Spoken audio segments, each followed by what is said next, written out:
All right. Happy Tuesday. It's Tuesday. It's only been a month, and I'm getting used to this new date and time thing. Still throws me off every single week. But I'm back exploring the landscape of learning and workplace tech with my JD. I think you are the second guest to have been on the show 3 times. So you and Ben Eubanks, Ben, if you're listening or watching, you're going to have to catch up now because JD's right on your heels. And if I remember right, JD, I think we agreed the whole episode was going to be a conversation about the CSOD EdCast conversation. Was that right? Or was it we were not going to talk about that? That's exactly what it was. I haven't read any articles about it, so I haven't seen a thing. This is like news to me. No, in all seriousness, though, whenever we get together, we always have a really good conversation because we're bringing light to the frontline workers side of every organization, which makes up a huge portion of the workforce, which I think in every conversation we say it goes overlooked way too much. Would you agree? Yes. And it's just, for those who might not know Axonify, we focus on providing technology, content, and services that enable frontline workers in spaces like grocery, retail, finance and insurance, hospitality, and the like. So the people that you as a customer most often directly interact with and recognize as the brand of the organization you're dealing with, whether it's the delivery driver who dropped off your groceries today, or the person at the cashier counter, the person behind the deli counter, all of those types of folks. That's the audience that we specifically focus on when it comes to enabling an improved workplace experience, especially through learning and communication technology and content. So that's what we do. I'm going to pause you there. Yep. I like the fact that you actually took the time to define it, because the term frontline workers does get tossed around a lot. And I don't know that everybody always has a grounding on what do we actually mean when we say that. Yeah, I often... Sorry, cut you off. No problem, because everyone, it's easiest to define the audience based on the interaction we have with them in our everyday lives as customers, not necessarily, learning and development employees. But the kind of additional caveat is, how do I define frontline worker? It's the people who work directly with your customers and or your products every day. So they may be customer facing, like in a retail store, or they may be back of house in a logistics operation within a retail environment, but they're specifically working with, the products every day if they're not necessarily talking to customers. But it's that workforce that has become meaningfully more prominent in conversations over the past couple of years because of the role that they've played in helping us get through the challenges that we've all faced. And now I think what's most important is making sure that organizations have learned something over the past 2 years and leverage that new insight they have into the importance of this workforce, not just during times of exceptional disruption, but what it has taken to enable and empower that workforce and help them work through the change and the struggle that we faced forever, it feels at this point, and carry that forward and say that not just because we owe them, but because we've always owed them, right? These people didn't become important in the last 2 years. They've always been important.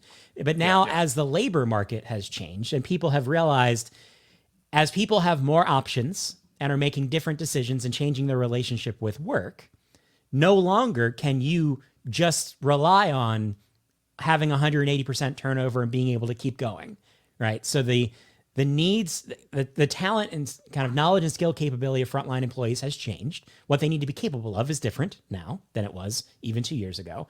And your ability to find people who will do that work is different. And I get the sense that there are a lot of organizations that are waiting for things to go back, for there suddenly to be a crop of 16-year-olds who just want to work in your store.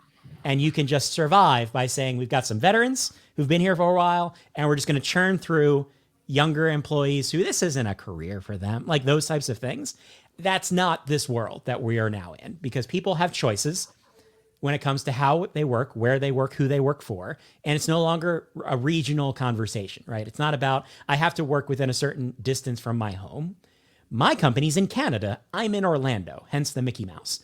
So we have to build our talent base around those realities across the entire organization, inclusive of the frontline. And that means transforming the nature of frontline work so that it's not perceived as just a job. It's perceived as a place where I can generate opportunity. I can do my best every day. And it's going to enable me to build knowledge and skills that are going to be useful moving forward, whether it's at this company or where I eventually want to go when it comes to my career aspirations.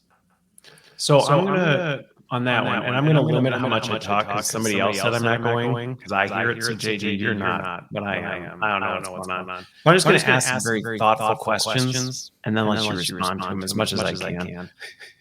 But with that, over the past couple years, this is a conversation that's happening a lot.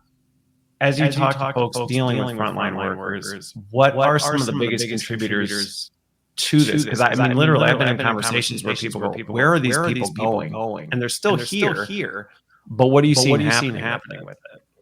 So just to summarize the question and get you to talk again, is it like, why can't people hire frontline employees? Yeah, and some perceptions are gone. I actually heard somebody go, it's just like, did they disappear? They just not working? And it's not that, they're still here. Yeah, 100%. So I think for a long time, organizations have had the perspective that people need to earn the job. And as a result, they didn't shape jobs in a way that people would want to work there. So now the conversation is flipped, and now the job has to earn the employee. And I think every organization, again, this isn't just a frontline conversation, this is everybody, has to take a hard look at the jobs that they have in their organization and the work they expect and the experience they provide, and ask the question seriously, why would someone want to do that? Right? And I think we've just assumed that there's just an infinite supply of part-time employees who aren't going to take this. They're going to do they're going to do hard work. They're going to do it well, but this isn't, they don't need to have opportunity here. Like, this isn't a career. And I think the good news is that I see more and more organizations realizing that, as an example, in retail, we have to get back to a place where a retail job can equal an opportunity to enter into a retail career. And we look more broadly at our entire workforce when we design the experience, right? To say that, we're looking at how we can promote opportunity across not just the corporate workforce and figure out how we can move players in that space, but how do we look at maybe 400,000 people who work here and say, the person who can fill this corporate job is actually currently working in a store, but we don't know that. So how do we create an experience and leverage opportunity more meaningfully so that people can find that opportunity and foster career development? And then as L&D, we can come in and say, well, we can help you do your best work today and help build the skills you're going to need for tomorrow, because there's opportunities all over this organization that previously you just didn't have access to, because to a lot of people, their frontline job and the company they work for is that space, right? So I may work for a giant company, but what I know of it is my store. And then what I'm told that is happening outside of my store. That's not how work works anymore. We have to connect that store to the larger network of the organization so that people see that there is more opportunity than just the job I'm doing today. And maybe it's not just what the only promotion I can get is to supervisor. Maybe not. Maybe there's another path, just like for people like us. Career path has never been a vertical conversation, or at least not for a long time for me. It's been more of a this than a this. How do we introduce that same opportunity to the entire workforce, not just the corporate team or the team who can work from home and the like? So I think it's bringing the story together, but then understanding the unique nature and challenges of frontline work, because frontline workers can't make the decision in most cases to say, I want to tune into this Zoom conversation or this live stream and learn something new today, maybe, or just listen to this guy rant because the other guy can't talk. How do we look at the reality of what it's like to be a retail employee, a grocery employee, a logistics employee, and say, well, in order to enable these people to seek these opportunities, to open those doors, we have to look at their everyday workflow and figure out, where does learning fit in, right? Where does education fit in? How does skill development fit in? And I know you're chatting with Matthew Daniel from Guild coming up soon, who has a clear perspective on that as well, where does education fit in to open the door to opportunity? At Axonify, it's where does training and enablement fit in to open the door to opportunity? So I think it's not just about, we've reimagined a lot of the frontline work experience over the past 2 years, right? Wages we've been taking a hard look at. Hiring bonuses have been deployed. Education benefits have become more and more popular. But have we taken a hard look at the job itself? And then back to what I originally said, ask the question, why should someone want to do this? And then answer that question with all of the support and the process and the tools necessary to make that job something someone wants to step into versus something that we're desperate to fill. So and again, I'm going to limit how much I say, thinking of the end user experience on this, because who wants to hear double of me? But Sonia asked a question, made a comment. I think what you're getting at is that it's really a fundamental mindset shift of not looking at frontline workers as disposable, right? As a disposable resource. So it sounds like it's maturing. But what are you seeing as some of the hurdles still for organizations? It sounds like some of it is people are still approaching it from like, can we throw enough benefits at this to make the suck acceptable? Yeah, like I said, I think it begins with, I haven't seen a ton of organizations take a hard look at the work itself and say, is this something people are going to want to do and want to do for an extended period of time? Again, every organization is going to be different. The types of work, even if everyone's in retail, retail jobs are different between different types of retailers. So take a hard look at what the job is. I think another question mark is management. For the past 2 years, we can talk about burnout being the number one cause of turnover in frontline employees right now. But we can't forget that managers are included in that stat too. And what managers have gone through, whether it's department managers, store managers, shift managers, in trying to keep their operations moving and trying to support their people over this period of time. And are they being enabled properly, right? Are they the right people to create the experience that an employee needs to say, yes, I enjoy this work. I'm having a good time here. I'm learning here. And this is something I want to continue doing. Because again, so much of the employee experience in frontline, and this was true when I was a frontline employee and frontline manager at companies like Disney and AMC, the experience, giant company, but the experience was my team. And my manager had an incredible influence over what I thought of my job. I could have liked the work I was doing, but if the manager could have made it even better, or the manager could have made it a horrific experience. So are we taking a hard look at the role that managers play, making sure that the right people are in those roles, not just people who are good at the job, people who have in the people leader roles you're talking about. Yes. So people who have the right skills to step into, the right temperament, the right ability to interact with people. And are we also giving those people the right support so that we're setting them up for success? And we're not saying, oh, the manager left. Who's the most senior person here? Who's the best salesperson here? Well, now you're in charge of the team, and the next manager training program is in 6 months, right? That fosters an environment where if they don't just have natural gifts to be a manager, they're taking the entire workplace experience down with them. Yeah. So how do we reimagine the ways that we look at the manager role, recognize the critical nature of it in the frontline workforce, and enable it accordingly, versus maybe how we've looked at kind of management training in the past, which has never quite hit the mark. Okay. So twofold on that one. I'm curious from a learning and development standpoint. Are you seeing orgs that are doing this well? And if so, what are some of the things? I mean, because you can throw training at it, but it's got to be bigger than just here's some training to make this happen. So how are people doing it well?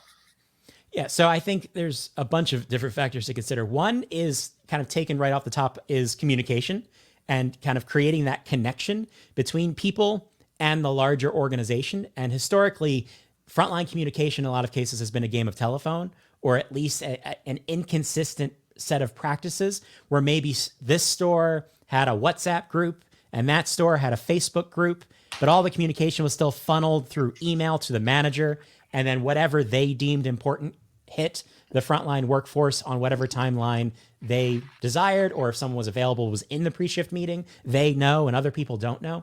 So I think recognizing that communication is a critical part of the story because it establishes that connection between me as the employee and the larger organization. So I understand what's happening, what the priorities are, why I'm being asked to do different types of things. So organizations that I've seen excel over the past 2 years have really prioritized communication as a key part of the story and not separated it from learning and development, because it's part of the same overall narrative, just using different tactics, potentially different tools, and the like.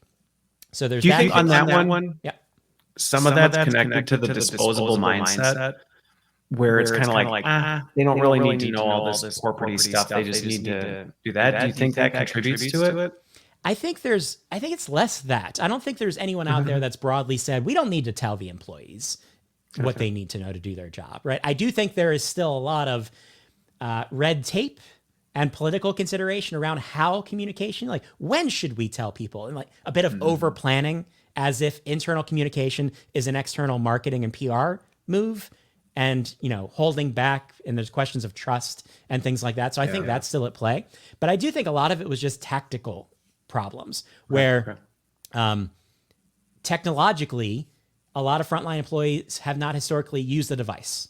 Right. So how do I reach that workforce? Well, I can't reach them digitally because they're not holding a device. They're not sitting in front of a laptop. They're not using Microsoft Teams. So how do I get to them? Well, I default to sending flyers that get posted in the store. Maybe I have a break room with a kiosk, or maybe there's a screen in the break room that shows slides about company updates and things like that. But those mechanisms don't move quickly. They're not personal. They're one way. They don't allow a two-way engagement.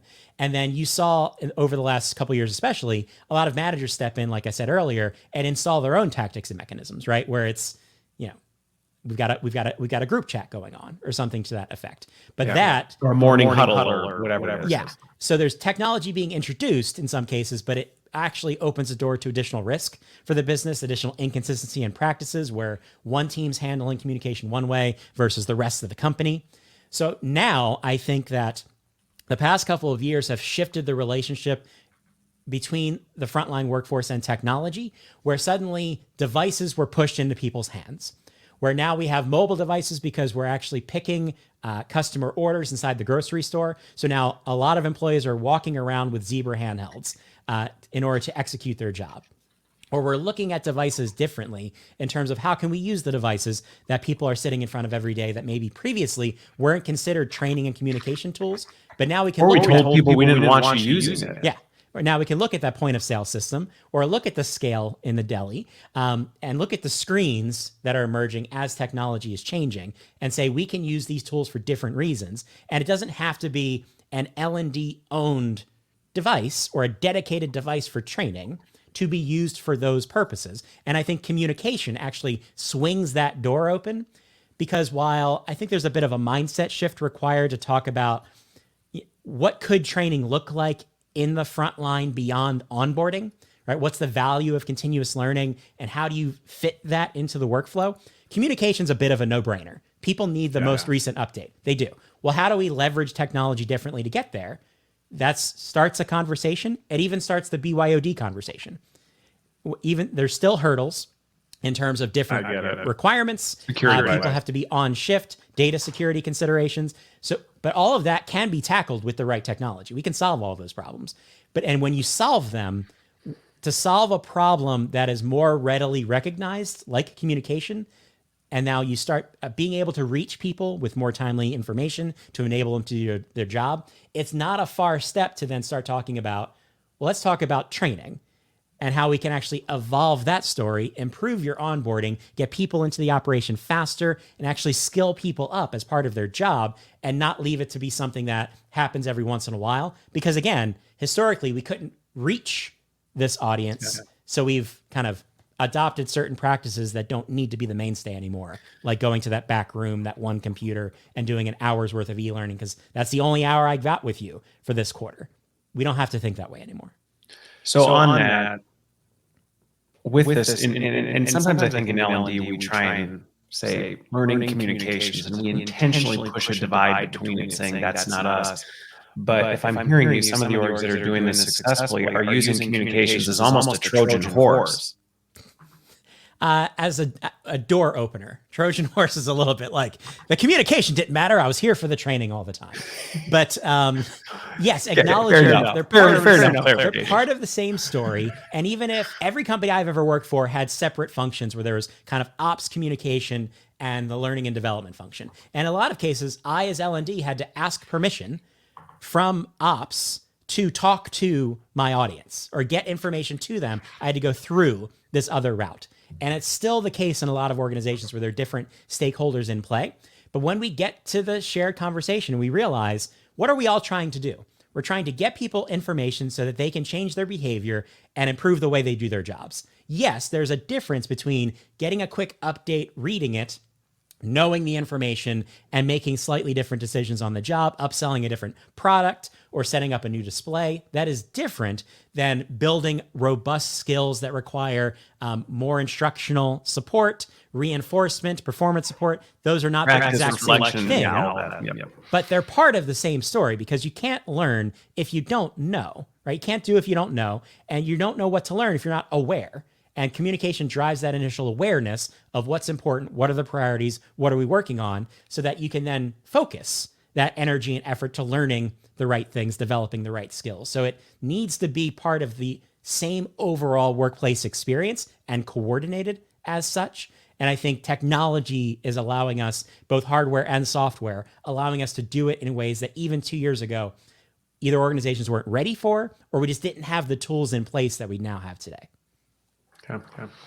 So another comment from Sonia on this one, and I'm curious your take on this. I've got a point of view, but I'll limit it because of the echo. But with the pandemic stuff, how much of this do you think has been exacerbated, maybe made worse by it, and how much of it really has always been there, but we just maybe didn't notice it as much? Most of it has always been there, and it's unfortunate how many times I run into stories and experiences in frontline organizations that echo my own. And I haven't been a frontline employee for 15 plus years, and I've been a frontline manager for about 12 at this point. And yet, a lot of the challenges organizations are facing are the same ones that I faced when I was not in L&D formally and I was in those types of roles. The last 2 years have just accelerated our understanding of the difficulties that these challenges introduce. Where before, not being able to reach my team with a timely update, we can wait for the next shift huddle, right? If someone's not working today, their peers will tell them it's fine. The last 2 years created a level of urgency around getting information out, confirming that people knew, confirming that people were going to change the way that they were working, that the disconnects, the lack of channels, the lack of reach, suddenly, I think, woke a lot of people up to say, well, we can't run our business this way. This is inherently causing consequences. We're not as agile as we need to be right now. And it's because we haven't invested in shaping an experience that brought everyone with us, right? And it's kind of similar with Teams, the evolution of Teams and Slack across a remote or increasingly remote workforce. Remote work wasn't created in the last 2 years. It suddenly exploded because the relationship people have to work in their workplace changed, and technology fostered that. I was using Zoom and Slack and whatnot, and I've been a remote employee for the last decade. And now people are kind of catching up to the experience that I've been having for a long time, because now organizations are realizing, oh, people can work at home. I can trust people to do their jobs and not physically see them. We can collaborate in different ways. There are still shortcomings in this experience, 100%. But it's just people are waking up to it or seeing the opportunity presented by making those changes because we had to do certain things over the past couple of years. Okay. So what are some of the pitfalls then that people are making as they go into this? I mean, because again, whenever you get something thrown into hyperspeed over 2 years and they go, this isn't working, we just now realize how bad this is. There are real consequences to things we were going, it's fine.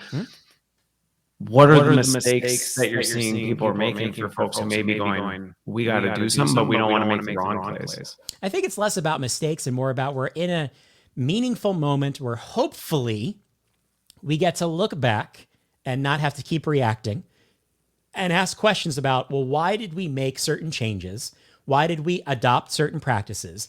And did they work? And should they stay? Or were they just what we needed to do?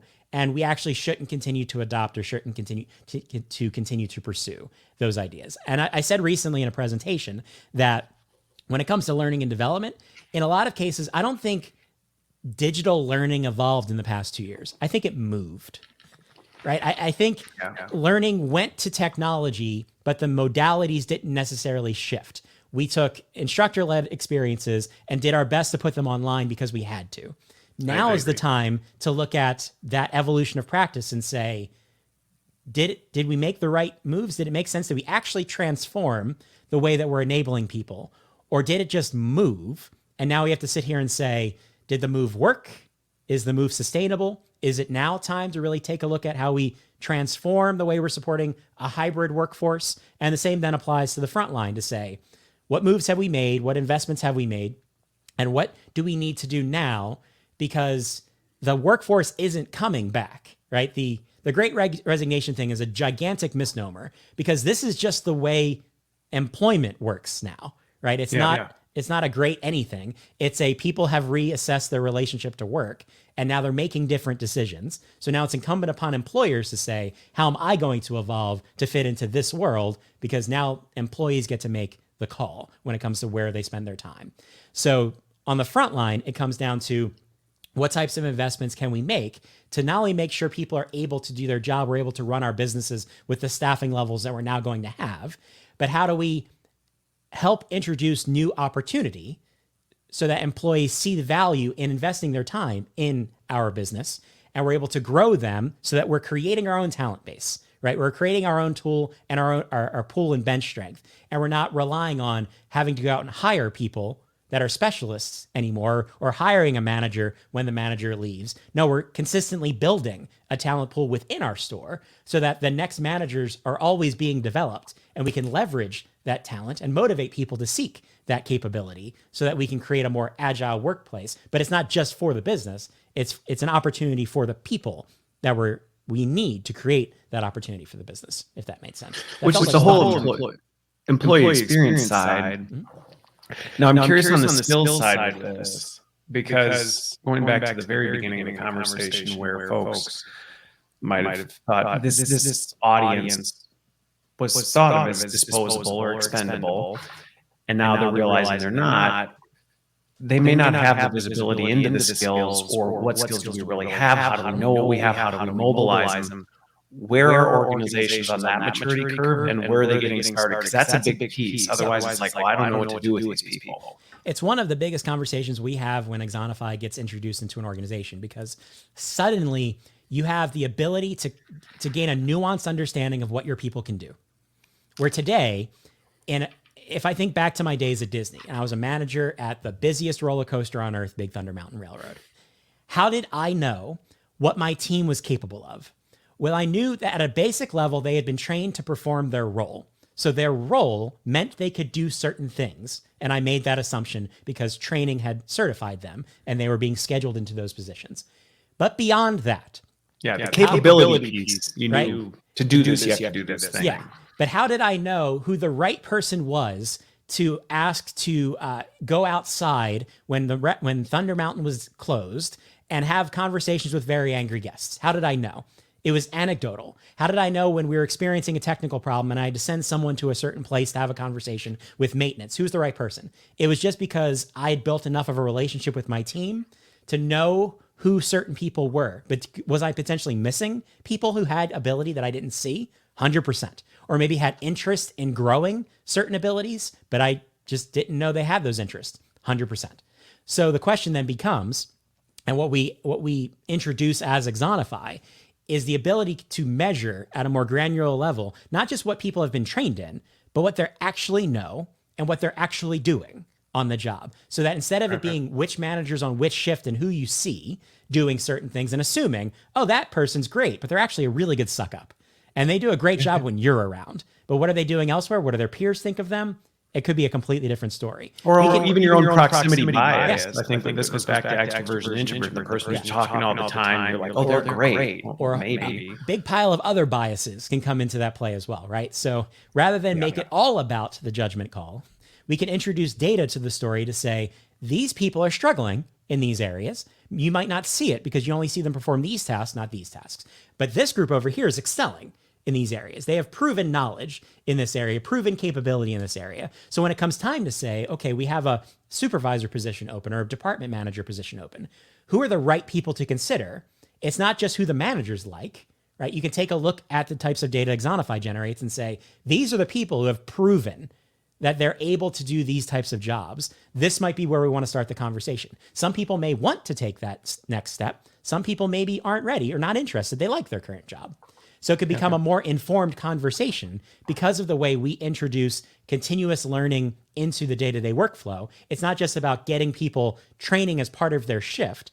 It's about using that experience to measure where their strengths are, where their opportunities are, and then surface that to the right people so that not only can managers make informed decisions, the L&D team can look at that and say, well, people are struggling in this area. Maybe that's where we need to dedicate more resources when it comes to additional content, additional types of training. But in this area, people are showing clear expertise, right? Our business knows this area of the business.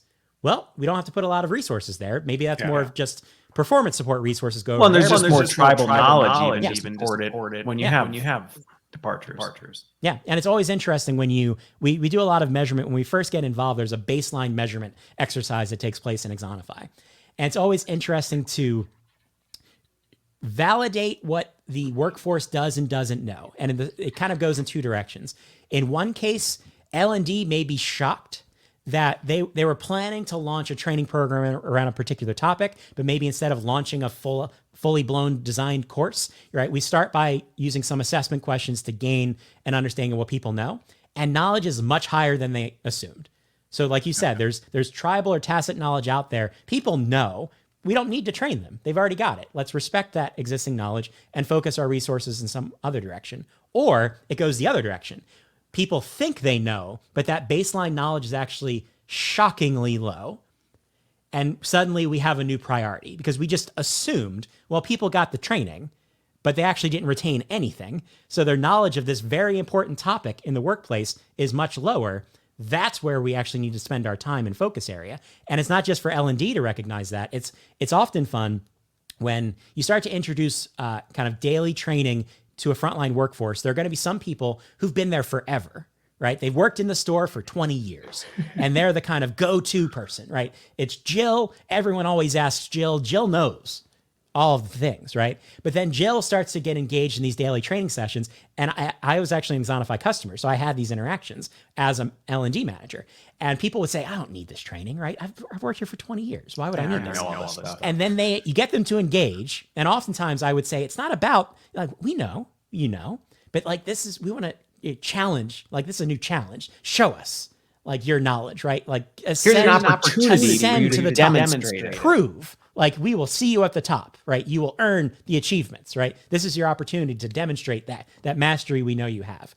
And then they go in and they start engaging in scenarios and answering questions, and they don't know everything.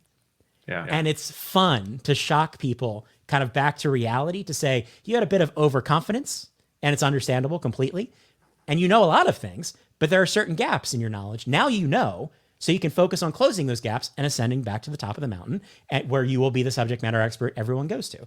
But it's interesting when you introduce these opportunities to people react differently and see value differently. But in every case, it's helping them get better, right? It's helping introduce meaningful learning experiences as part of their job. And even in Axonify, we talk a lot about what can we do in 3 to 5 minutes a day?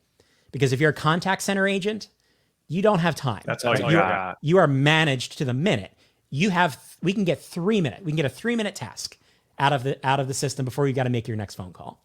How can we use those 3 minutes to help you get a little bit better, expose you to some new information, help you practice something about your job?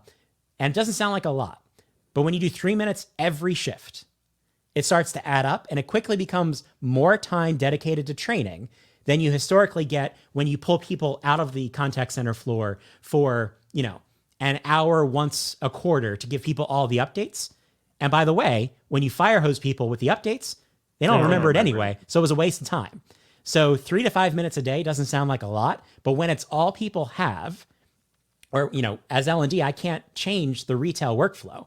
I can't say you have to schedule people differently for learning purposes. I have to go to the reality that people work in. But when you put the right experience into that workflow, it adds up quickly over time. And it allows people to not just get better at their job today, but start to seek those additional opportunities, build skills that are going to help them become the next key holder, the next assistant manager, or maybe seek out different roles in the organization because they're building new skills. Okay. So with the skills piece, curious on this as we kind of keep unpacking it. There is a lot of talk about skills half-life shrinking and all this other stuff, the complexity of all that. Like you said, some of the problems we're dealing with in the pandemic are the same ones we've been dealing with 14 years ago. What about skills? Are you seeing on the front lines wildly different skills than we've ever had before? Are they different flavors? What's happening there? I haven't read an article about skills conversations recently, or skills gaps, or skills ontologies, or marketplaces. So I don't know what you're talking about again. But yes, so it is. There's only one out there. The difference, I would say, in the conversation around skills with the frontline workforce is that skills are much more clearly understood. Okay. Right? They're clearly defined. What I need someone to do in a logistics operation who is picking product off of a shelf and needs to do it safely and efficiently, that has been worked through many times to clarify exactly what that person does on their job. Much more so than my job, right? If I try to define the skills required to do my job and then measure myself up against them and try to scale that across my company, let's take like presentation skills as an example, right? What is presentation skills? How does it break down into a measurable set of objects? What's good? What's bad? And how do you possibly measure that across multiple people? Because people do certain types of things differently at work. They execute skills differently. They have different talents in different areas. So I think it allows us to wrap our arms around this kind of notion of skill in a different way when it comes to the frontline workforce. Because for a delivery driver, a grocery store produce clerk, a retail cashier, it's much more clear exactly what's expected of them, and as a result, what skills they have to build to execute their job in a measurable way. And they've been measured in different ways for a long time, whether it be customer satisfaction, sales, efficiency metrics, productivity metrics. There's a lot of KPIs wrapped around frontline work that we can lean into as learning and development to kind of connect the dots to say, is the training impacting the results, and are they the right skills we're focused on or the wrong skills? And in one case, there was one project we worked with a large logistics provider. I'll put it that way. Company ships a lot of things. Make up who you think it is. And their goal was to increase the efficiency of packing a truck, right? Because they make more money when more things get on that truck. And it's like a Tetris game, right? To pack the truck when it goes out for delivery, to get the most things in there, maximize the routes, et cetera. So they had built training around a specific set of skills that were required to pack the truck to ultimate efficiency, maximize return on investment. What they found was we executed the program and then we measured changes in performance and changes in output, the business result, right? The efficiency of the trucks. And we found no change. The training did not change anything about the outputs they saw. And what that allowed them to do, the measurement that came from that, was back away and say, were we looking at the right skills or did we miss the mark there? And what they actually figured out was the skills that were most important for packing that truck had nothing to do with packing the truck. It was how the employee moved through the facility in order to acquire the items that were going to go on the truck. It was not the packing of the truck itself.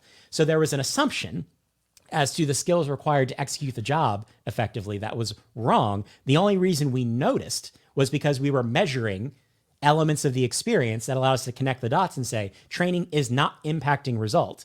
And then when they make the change, we now see, okay, training is starting to change the result that they were looking for. So when it comes to wrap it up, the skills conversation, I believe it's much more concrete and much more measurable in frontline work because frontline work is so clearly and well defined in a lot of cases. There's still a lot of variables. People do engage with customers differently, right? Customer service can look a little different, but it's because people in a lot of cases are learning to do this job for the first time. They're not being hired in with a lot of skills, even if they've worked in a retail environment before, they're still being trained how to apply those skills here.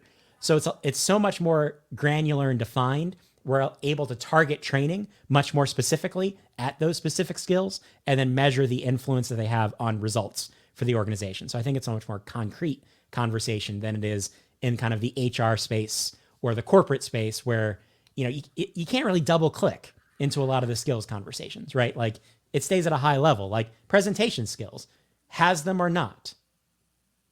And that's a capability more so than a skill. A skill has to be that granularly defined thing I can see you do. And how do you measure skill across a corporate organization where no one really sees them applied on a consistent basis? It turns into a lot of, 360 assessment and that kind of stuff. And then you have to wonder, how effective is the assessor at judging your high level capability versus your granular actual skill set? Yeah. A lot of things. And I think technology is helping there, but I think your point that people can take back from this from Frontline is there's actually a lot we can learn from this. It's a good incubator for some of the stuff that can be applied to corporate versus the other way around. Yeah. Where we're like, let's solve it over here in this impossible feat and then roll it back. Yep, 100%. Okay. So I am curious. Do you see nuances in this? On a global level? I mean, are there nuances in different regions, things like that, or is it pretty consistent? Nuances in what? Maybe how people are approaching this, the maturity of where people are on the spectrum as it comes to frontline workers. Are you seeing different regions move quicker and adapt faster? I don't think so. If anything, I mean, I wouldn't want to say North America lags, but I think in some cases North America lags in these areas because in certain factors, let's say. So let's take technology as an example with hardware.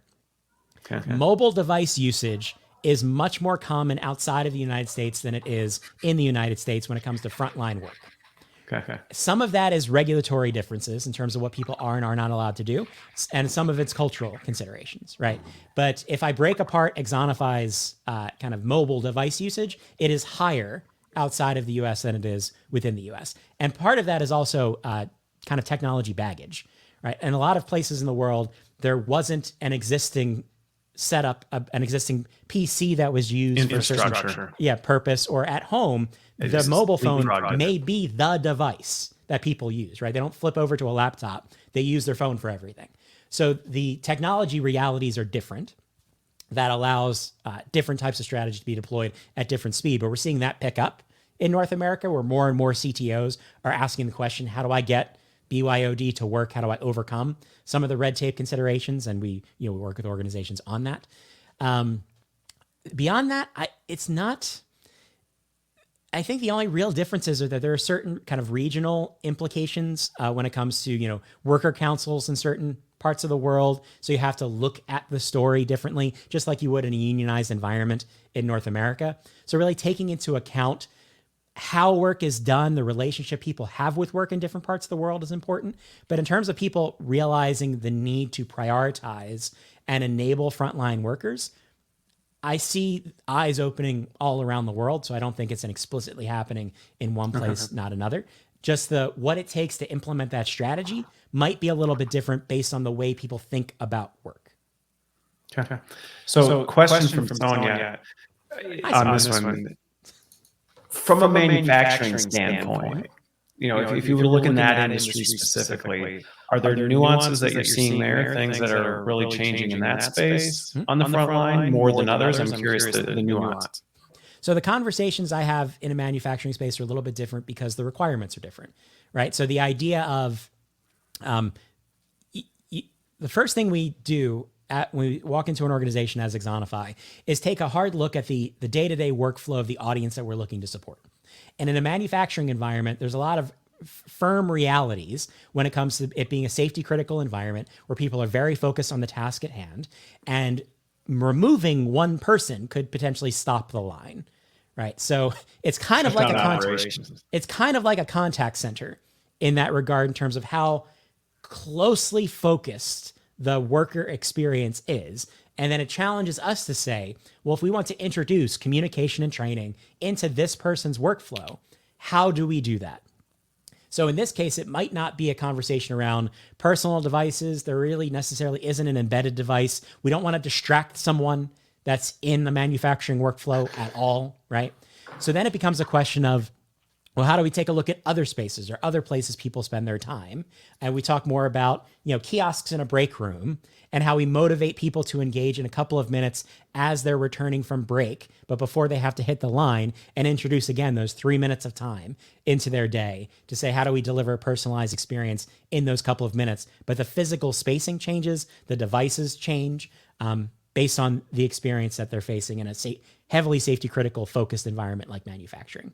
But the idea of needing to upskill my workers, the fact that I may have previously relied on legacy talent. I have people who have been here for a long time, and therefore when I hire someone in, they can bring them up to speed, and I don't need as formal, or not formal maybe, but more as a structured ongoing learning experience taking place. That is shifting, just like it's shifting in a lot of other environments, because you can't rely on people coming in with those skills or having enough people who have been around for a long time. You do have to embed continuous upskilling into the workflow and accelerate people's development, because you need to keep the line moving, right? So the mindset is shifting in that environment, just like other places, but it's shifting for different reasons based on the nature of how work is done in that environment. Hopefully that answered Sonia's question. I think so. I think so. I'll let her comment in if she has anything else to add. On that one, as you look 5 years out, you said mobile's used more heavily outside the U.S., but again, I think mobile's a big piece. But manufacturing, you gave the example that they can't sit on a device; they're using heavy machinery. Yep. Where do you see that going in terms of greater access to things for folks? I think device or kind of ubiquitous access is already kind of at this expectation state, right? It's the measure that we should have always been looking at has been the consumer experience, not the workplace experience, because work technology and process lags our everyday life. You don't want for information every day because you have your phone or you have whatever device that you're using. And then at work, everything changes because the experience of information and technology changes at work. I don't think people are that patient anymore, and we have to meet that bar. And then the implementation of tools like Teams, the ability to reach people quickly, the use of handheld devices in more and more frontline environments, the walls breaking down when it comes to things like BYOD. My hope is that 3 to 5 years is far off when it comes to the reality that it's just going to be what device I use at work is the device that I use to do a lot of different things. So kind of a unification of technology. And it's another thing when I talk to CIOs and CTOs, there's kind of two words that come out a lot, or kind of two sentiments that come out. And one is the term single pane of glass, right? People are looking for a unified experience that simplifies for the employee so I can get what I need to get my work done. But at the same time, they're not willing to forsake capability. So it's not a matter of finding one tool that does everything, because it doesn't exist. And we have to think more broadly than learning and development in this conversation, because we have to fit into a technology stack and experience that is the entire work experience, and learning is part of that. We can't sit over there because we know what happens. When your LMS sits over there, no one goes over there. So we talk about things like learning in the flow of work. It's has to be inclusive of all of work, not like just our resources are easier to get to via your chat app, right? That's not the solution that we actually need to get to. It's bigger than that, and it requires a greater collaboration than that. So how do we balance, a simplified experience with the capabilities that are going to make a difference for people, especially when it comes to continuously developing the right skills, the right knowledge to accelerate their opportunity within an organization? And I think that's consolidating quickly. You started the conversation by talking about consolidation in the marketplace, but I think our eyes have to be on how do we bring together the right capabilities, whether that's through integration, whether that's a technical integration, systems actually talking, whether it's just strategically how we use different tools. But I think our challenge now in learning tech is less and less about how we reach the person because on the front line and in corporate environments, the workplace technology has evolved in a way that we now can get to people in different ways. It's how we identify the right capabilities, right? And make it not about content, make it about the experience of getting the help that you need. And through that experience, getting access to the right content and things like that. So we have to think broader about the overall kind of digitally enabled work experience and figure out where do we fit into that and where do employees need us to fit in? Because that's the other thing I have to remind people a lot is that, we're like one really small part of a lot of things people got going on. And the last thing we should do is make training feel like a chore or another box I've got to check. It has to feel like the idea of learning, while we're always learning at work, but getting the support I need to learn the right things should feel like an integrated part of my job, not, I got to do that too, because the learning team, I'm going to get on a list if I don't do that thing. And then my manager's going to come and I'm on the list. And we have to escape that world. And I think technology is giving us the opportunity, but now it's, can we rethink the way that we approach what we do and help it fit into the evolved reality of the audience we support, regardless of what people do, right? Because everyone needs and deserves the support required to help them do their best work every day. And before, we had an excuse because, the 1,000 corporate workers, they're in a building, I can wrap my arms around them, they can go to the room and we can talk about the thing. That's easy. The 400,000 frontline workers, well, they're distributed across multiple countries. I can't wrap my arms around them. I have an excuse for not being able to get there. That excuse is gone, right? Technology is giving us the ability to reach. Now, can we take advantage of it so that everyone doesn't get the same experience? Because the people working in the building, the people working in the plant, the people working in the store, they're not going to get the same experience. They need an equitable experience. They need the right experience for what they need so that we can go back to where we started and say, how can we leverage our entire talent base, right? And realize that the next person to fill a position in the corporate building could be the person working in the plant. They've got the interest and the desire to do it, but can we reach them with the right developmental opportunity, skill them up so that when the opportunity's there, we can pull them into that environment and not assume we've got to hire someone when we've got tens of thousands of people that are a potential talent pool that we just have underutilized. Okay. Well, I'm going to wrap because the echo's driving me nuts. And, if I start asking questions, we're going to go over anyway. So I think the two things that you closed on that I loved was equitable employee experience versus universal employee experience. That's a fool's errand. And then I like that single pane of glass. Rather than trying to say, can we find the one platform to solve it all? To say, well, no, but how can we strive towards that single pane of glass that people can access? I like that. Well, as always, JD, it's always a pleasure. My apologies to those listening for my echoes, but I tried to limit my talking as much as possible. So we'll get you back for number 4 and we'll get this mic thing figured out. Appreciate it. And I'll plug that speaking of live streams, I and my team at Axonify are kickstarting our own live stream on LinkedIn next Wednesday at 11:30 Eastern Time.